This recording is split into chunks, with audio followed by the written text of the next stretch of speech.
and we want to get comfortable. We want to play video games. We want to do what we want to do. When God is calling us to partake or engage in a great and mighty battle, we have to pursue our enemies. If we know we're struggling with stuff, we got to cut some things out. I can't come with you, Sister Jenkins. I can't come with you to the opera this weekend.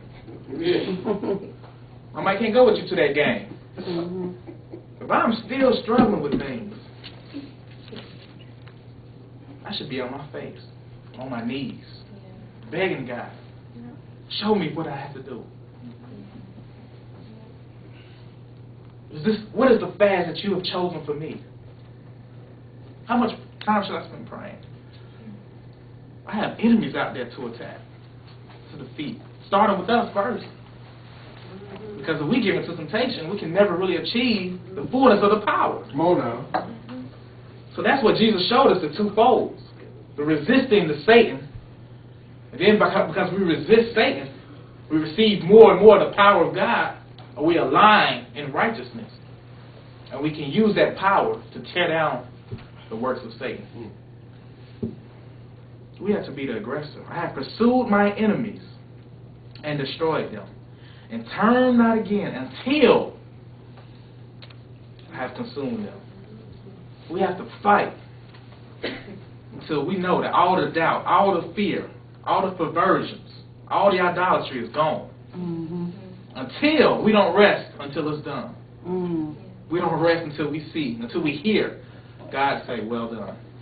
That has to be the mindset we have to have. Because I allowed myself to doubt.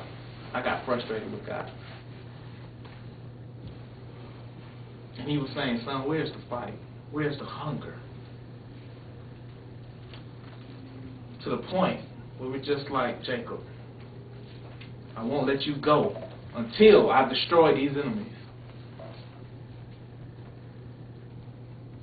So let's look at the how. Let's go to John 12.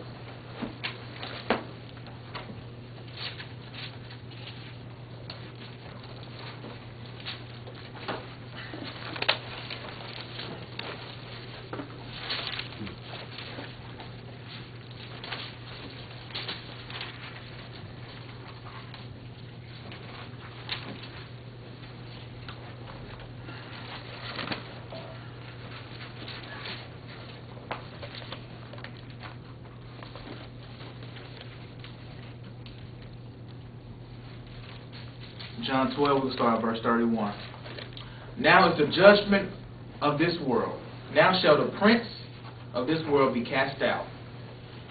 And I, if I be lifted up from the earth, will draw all men unto me. And the process starts with us engaging in the battle. It starts with Jesus being lifted up, which was already done. And because Jesus is lifted up, he will draw all of us to himself. But we got to remember, because we have an enemy, he's a great deceiver, he will also lift up other things as well. So in our lives, as we're on this path, we see Christ lifted up, but we also see other things lifted up, other perversions of the truth. Just like in the Garden of Eden, when the word of the Lord came to Adam and Eve, Satan came with the opposite. So when Christ is lifted up, all of us, when we received Christ, he was lifted up. That means when something is lifted up, that means we pay attention to it. We focus on that thing. Well, a lot of Christians fail is because as we focus on Christ, the next day we see other things lifted up because of our enemy. And we lose focus on Christ. We have to guard our minds and our hearts, never to lose focus. Never to forget that we are in a battle. Because Christ has been lifted up. But because we have an enemy, he lifts up other things. He lifts up swine flu. He lifts up the economy. He lifts up your bills. He lifts up all those things that oppose Christ. So therefore, while we have our eyes focused on Christ, we see all these other objects being lifted up, and we begin to lose focus. Just like Peter when he was on the water. As long as he stayed focused on Christ, he stayed above. As soon as he looked around, he began to sink.